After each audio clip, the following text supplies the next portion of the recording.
Salam kenal, saya dengan Alvin Ardiansyah. Saya sebagai seorang owner di industri konveksi Sublinia Tomcat.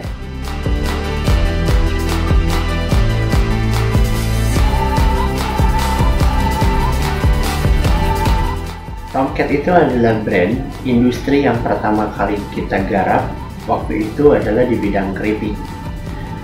Di tahun 2005 kita memulai usaha ini, sehingga beralihlah brand itu menjadi industri konveksi, dan saya ambil brand Tomcat ini sebagai ikon perjalanan. Filosofi Tomcat itu adalah sesuatu, kalau diibaratkan binatang, Tomcat itu adalah kumbang rock. Artinya dia adalah predator. Kita ambil salah satu filosofi dari Tomcat ini. Dia binatang kecil, dia nyenang tidak, menggigit juga dia tidak. Cuman dia bahaya ketika diganggu atau kalau kita pencet. Jadi artinya berani itu tidak harus punya taring dan besar. Kecil pun selama dia benar, dia akan lebih mempunyai keberanian.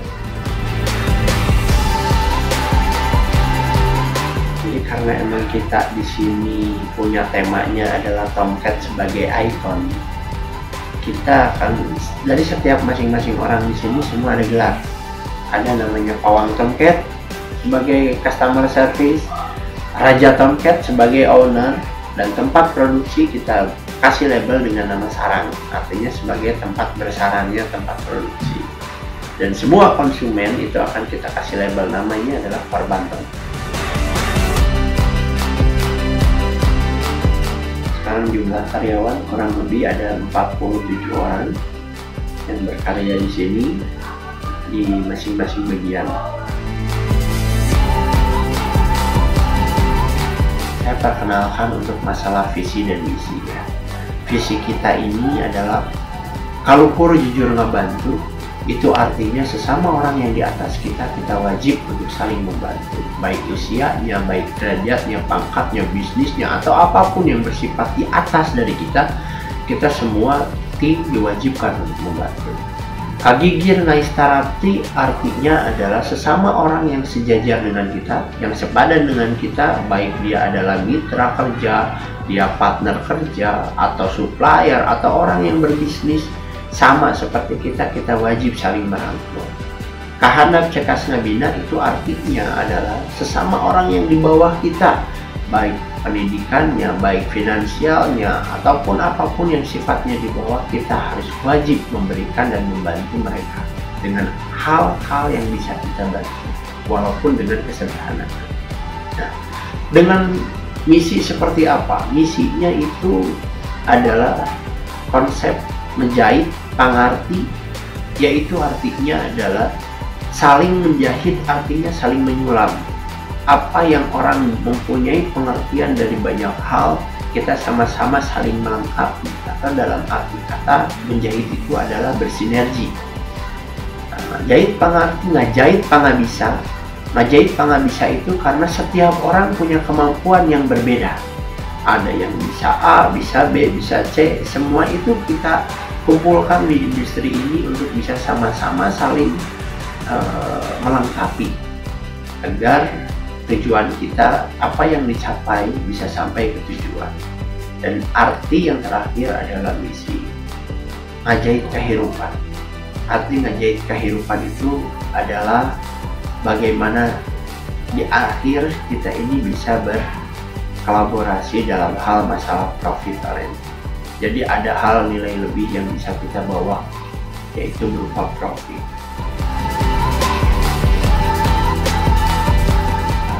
Kendala itu pasti ada, dalam setiap usaha kendala itu pasti ada. Cuman bagaimana cara kita menyikapi dan menyelesaikan kendala-kendala itu.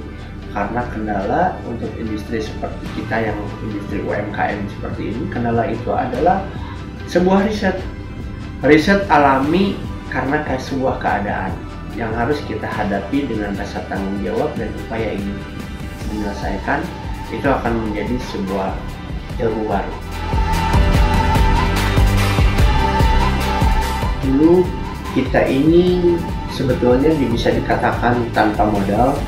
Kenapa bisa dikatakan tanpa modal? Karena kita berawal dari maklun. Kita buat dari maklun ke orang lain.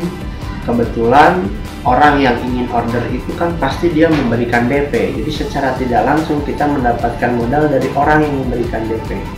Jadi kalau untuk modal awal sebetulnya kita tidak ada modal khusus. Cuman pengembangan daripada modal-modal kecil yang dikumpulkan, yaitulah mungkin tahapan untuk berinvestasi kecil-kecilan. Target market untuk industri ini adalah semua golongan, khususnya yang suka berolahraga. Pangsa pasar orang-orang yang suka berolahraga, terus orang-orang komunitas, bisa jadi salah satu klub-klub futsal, jersey mancing dan lain sebagainya. Sebetulnya pangsa pasar kita ini adalah khusus untuk orang-orang yang ingin membuat custom brand. Itu salah satunya di TNI, Polri, kita juga udah masuk ke merambah ke sana. Caranya sebetulnya sama seperti industri-industri yang memang punya visi misi ke depan untuk menjadi lebih besar dan lebih baik, yaitu dengan cara komitmen, konsisten, dan selalu mempertahankan eksistensi dan kualitas produksi hasil yang kita buat. Dan itu bagian daripada cara kita mengembangkan dan bertahan di dunia prakonveksi.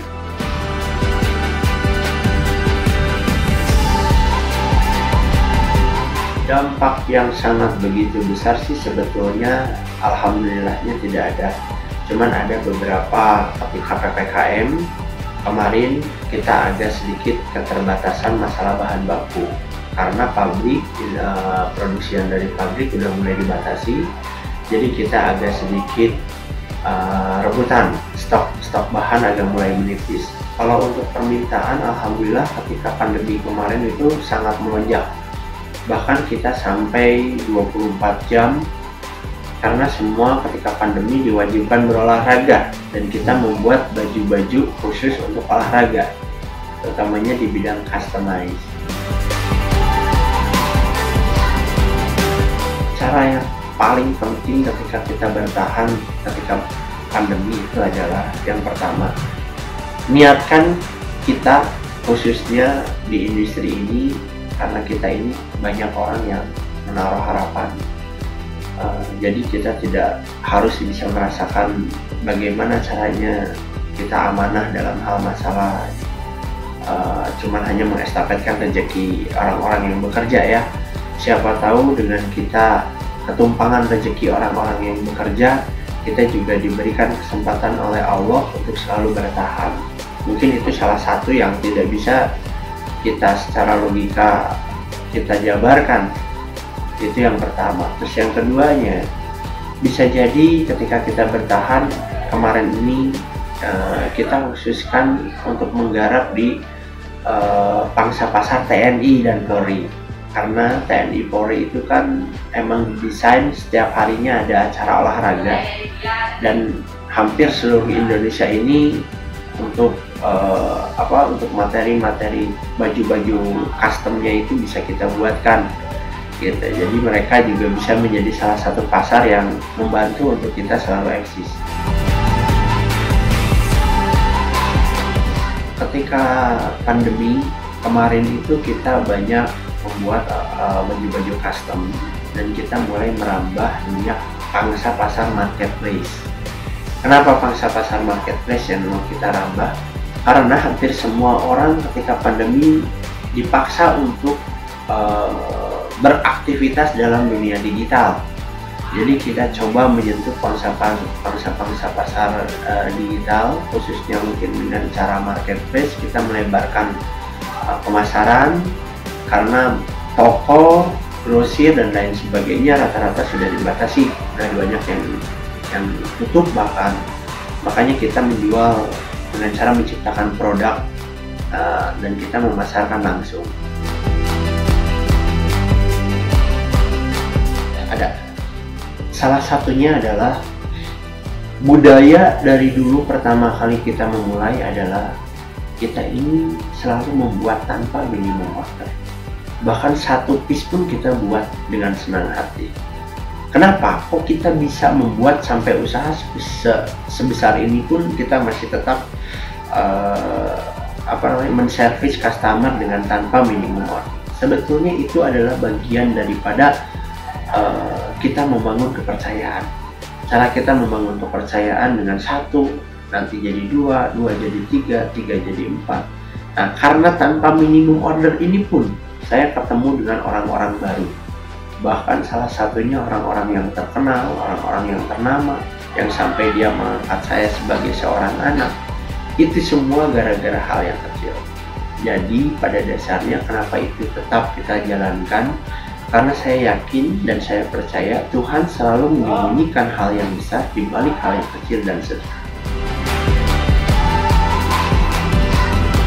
Harapan ke depan dari industri ini adalah yang pertama, kita bisa mempekerjakan banyak orang, khususnya memberikan kesempatan lapangan pekerjaan.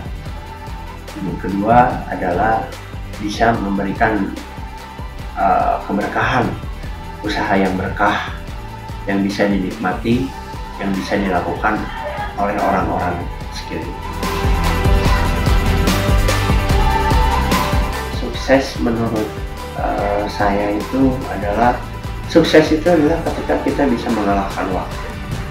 Kenapa kita harus bisa mengalahkan waktu? Karena waktu itu cuma hanya satu-satunya waktu itu tidak akan pernah bisa kembali. Itu yang pertama. Terus yang kedua, sukses menurut saya itu adalah bagaimana cara kita bisa mengatur selisih. Dalam bisnis itu ada untung, ada rugi, dan itu dua kategori itu adalah bentukan daripada sebuah selisih. Dimana ketika kita bisa belajar dari selisih-selisih itu, disitulah kita akan mendapatkan pelajaran baru, dan ketika kita bisa belajar, kita akan bisa mendapatkan profit, mau besar ataupun kecil. Menurutku sukses adalah cara kita bagaimana memandang kehidupan. Pengusaha pemula itu khususnya, kalau menurut saya pengusaha itu harus pura-pura buta. Karena pandangan kita orang lain itu tidak mungkin bisa melihat sejauh apa yang kita lihat. Dan kita juga harus pura-pura tuli.